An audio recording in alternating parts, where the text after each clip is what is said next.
ইসরায়েলের সমস্ত পণ্য আমরা বর্জন করব, তার মানে এই না যে আমরা কোনো ব্যবসায়িক প্রতিষ্ঠানে হামলা করব।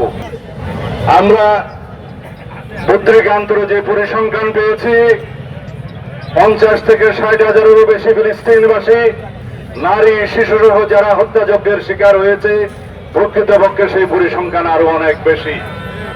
যারা অপুষ্টিতে ভোগে যে সমস্ত শিশুরা মৃত্যুর মুখোমুখি হচ্ছে, তাদেরকে এই হত্যাকাণ্ডের শিকার হিসেবে গণ্য করতে হবে। যে সমস্ত বৃদ্ধরা খাদ্যের অভাবে, বিভিন্ন চিকিৎসার অভাবে যারা মৃত্যুবরণ করছে, তারাও এই গণহত্যার শিকার। সেই হিসাবে লক্ষ লক্ষ ফিলিস্তিনি ভাই বোনেরা এই বর্বর আগ্রাসন এবং গণহত্যার শিকার হয়েছে।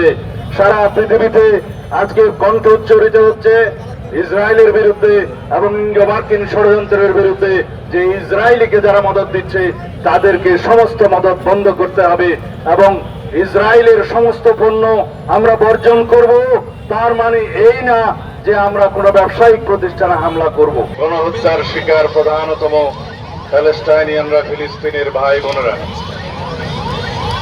প্রথম বিশ্বযুদ্ধ এবং দ্বিতীয় বিশ্বযুদ্ধ পরবর্তী ইঙ্গো মার্কিন ষড়যন্ত্রের মাধ্যমে ফিলিস্তিন রাষ্ট্রের মধ্যে আশ্রিত এই ইসরায়েলিরা, তারা আজকে যারা মৌল অধিবাসী ফিলিস্তিনিদেরকে উচ্ছেদ করে আপন দেশে তাদেরকেই পরবাসী বানাচ্ছে। অথচ সারা বিশ্বের মুসলিম বিশ্ব, সারা বিশ্বের পরাশক্তি, তারা আজকে নির্বিকার এই গণহত্যার বিরুদ্ধে। তারা সোচ্চার নয়, এমনকি প্রত্যক্ষ এবং পরোক্ষভাবে এই গণহত্যার মদত যোগাচ্ছে ইঙ্গো মার্কিন বাহিনী। আমরা তার তীব্র নিন্দা এবং ক্ষোভ জানাই এবং সারা পৃথিবীতে মুসলিম বিশ্বের যারা মোড়ল, তাদের প্রতি আহ্বান জানাই, আপনারা সারা পৃথিবীতে নির্যাতিত মুসলিমদের পক্ষে আপনাদের কণ্ঠ উচ্চকিত করবেন। আপনারা ব্যবস্থা নেবেন যাতে বিভিন্ন রকমের ষড়যন্ত্রের ফলে বিশ্বের পরাশক্তিরা যে ইসরায়েলের পক্ষে ভূমিকা রাখছে সেটা বন্ধ হয়। তাদেরকে অস্ত্র সরবরাহ যারা করছে তাদেরকে আপনারা বাধ্য করুন ইসরায়েলিদের হাতে যেন মারণাস্ত্র তুলে না দেয়। বিশ্বের সবচাইতে নির্যাতিত এই এলাকায় যাতে আর কোনো গণহত্যা না হয়। আমরা অবিলম্বে ফিলিস্তিনে, গাজায়, রাফায় গণহত্যা বন্ধ চাই। সারা পৃথিবীর মানুষ জেগে উঠেছে। গতকালকে সারা পৃথিবীতে মানুষ প্রতিবাদ জানিয়েছে। নো ওয়ার্ক নো স্কুল নামে যে প্রোগ্রাম করেছে সারা পৃথিবীতে, বাংলাদেশেও সেটা পালিত হয়েছে।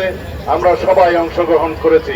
আজকে বাংলাদেশের ছাত্র সমাজের সবচাইতে প্রগতিশীল এবং ঐতিহ্যবাহী ছাত্র সংগঠন বাংলাদেশ জাতীয়তাবাদী ছাত্র দল কর্তৃক সারা দেশের শিক্ষা প্রতিষ্ঠানে যে প্রতিবাদ কর্মসূচি ইসরায়েলি গণহত্যার বিরুদ্ধে, বর্বর আগ্রাসনের বিরুদ্ধে আহ্বান করা হয়েছে, তার সফলতা কামনা করি এবং যারা অংশগ্রহণ করেছেন তাদেরকে ধন্যবাদ এবং কৃতজ্ঞতা জানাই।